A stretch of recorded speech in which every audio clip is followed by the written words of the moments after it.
George Soros is a Hungarian American, and he's Jewish.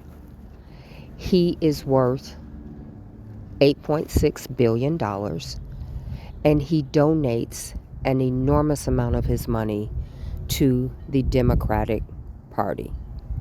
If you look at the individual donors in the 2022 midterms, George Soros donated $129 million, far more than any other donor. Why? Because it gives him political power, and it gives him power of influence in the United States. George Soros is one of the largest donors, if not the largest donor, to the Democratic Party in this country. Rahm has a very close relationship with President Clinton. He was in his cabinet when President Clinton was in office. Rahm Emanuel has worked with both Bill and Hillary Clinton for decades. He has a very close relationship to the Clintons and the Obamas. Biden was considering Rahm for a top post within his administration. I believe the Department of Transportation he wanted to assign to Rahm Emanuel. Rahm was very influential in Barack Obama becoming president of the United States. He served in his administration, and he has maintained a close relationship with President Obama, President Clinton, and President Biden, as well as Senator Hillary Clinton. These are top Jewish gatekeepers that yield a lot of power in this country. I know Ari Emanuel does not make a move without discussing it with his big brother, Rahm Emanuel. I've been around Rahm enough to know Ari checks in with him every day, and Ari runs everything by him. So before Ari did what he did, he discussed it with Rahm. I'm pretty certain of that. I've spent enough time around Rahm Emanuel, enough conversations with Ari Emanuel. I don't think for a second these men are racist. I don't believe the Anti-Defamation League is racist. I don't believe George Soros is racist. I believe these are men who do good work. I actually like a lot of the work that George Soros does, that Rahm Emanuel does, that Ari Emanuel does, and I actually like those men. I think this response to Ye was politically motivated. I think it was red versus blue, Democrat versus Republican. And the response was so disproportionate that it took me aback, and it made me look at things closer. I have had great relationships with Jewish people my entire life. My dear friends are Jewish. I've had friends and colleagues and business associates from the Jewish community. Always great interactions, always great love, always great respect. So I've never thought about people in terms of separation. And throughout my life, I don't separate people based on skin color or religion or any of those things. I deal with the quality of the person, how they think, how they view, how they love, how they're living their life. And if they have qualities that I like and admire and respect, I learn from them. I study them. So when Kanye made his tweet about going DEFCON, I saw it. I didn't think anything of it because I knew it was something similar to what black people tend to say, I'm going to open up a can of whoop ass on you. That's how I took it. A statement, a colloquial term, a slang term that you say to mean I'm about to go in because I'm seeing some discrepancies. I didn't take it as anti Semitic, I didn't take it as racial, because I know Kanye West, I know Ye, and he is not anti Semitic. He is not a hateful person. He is not anti anyone. He's pro black.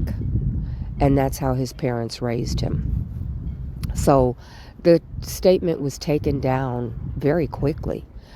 I think 100,000 people may have seen it. Instagram took it down immediately. That's not what got the energy around it.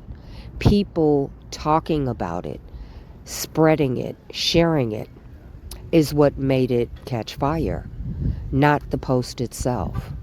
So what alarmed me was the reaction from Rahm Emanuel, Jamie Lee Curtis, Michael Rappaport, and the Anti-Defamation League. And then the subsequent treatment of Kyrie Irving. So that's what made me start to look deeper into this issue, because I know that Ye is not anti-Semitic, and I knew he didn't mean anything by that post, and I knew that the post was taken down immediately. But the uproar is what caused me to look further. And upon looking further, I saw the discrepancies with the ADL. I'm seeing in example after example after example, Jewish executives in the music industry, in the television arena, and in the movie industry, greenlighting projects that are defamatory to black people.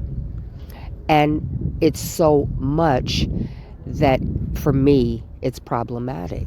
And it should be problematic for the Jewish community, and it should be problematic for the Anti-Defamation League. You cannot say that you run from hate, that you are an anti-defamation league.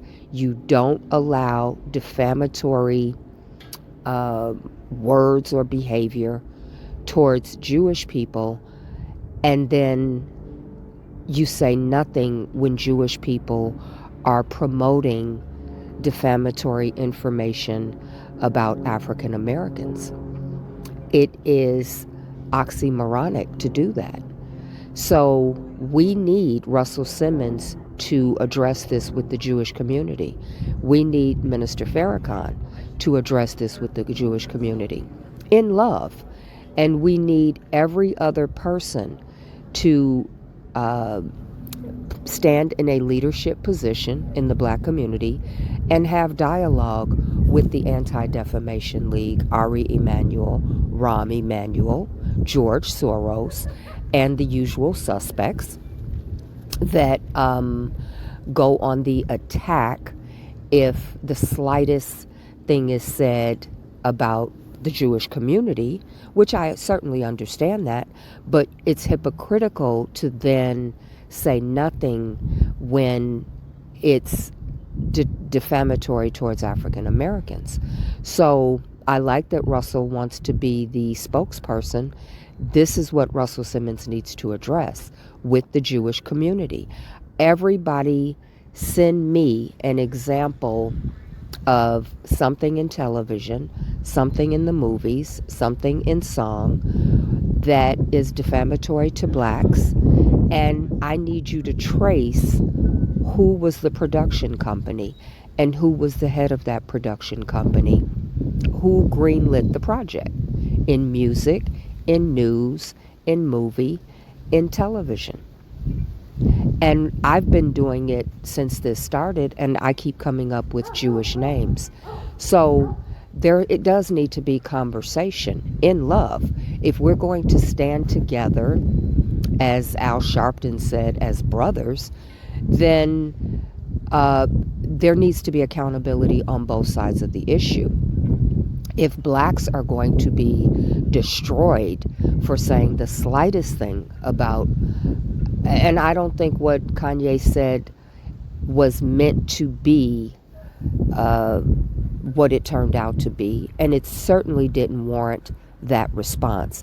And absolutely, Kyrie tweeting a link to a movie and this type of reaction is insanity at the highest level. So there does need to be a meeting and dialogue between Black leadership and Jewish leadership, and let's discuss the issues on both sides. Because if there's going to be a taking down of Black men for the slightest infraction, what do we do about all the Jewish executives that greenlit things for decades that defame Black people? You have to speak to that, Anti-Defamation League. You have to address that, Ari Emanuel, Rahm Emanuel, George Soros, and everyone else that's the gatekeeper for the Jewish community, the rabbis, the leaders in the media, and sit down and have conversation with the leaders in the Black community. And there has to be accountability on both sides, because anti-defamation means just that. Nothing defamatory should be put out about African Americans or Jewish people. And there needs to be accountability on both sides of that. Russell Simmons, I need you to address this, please.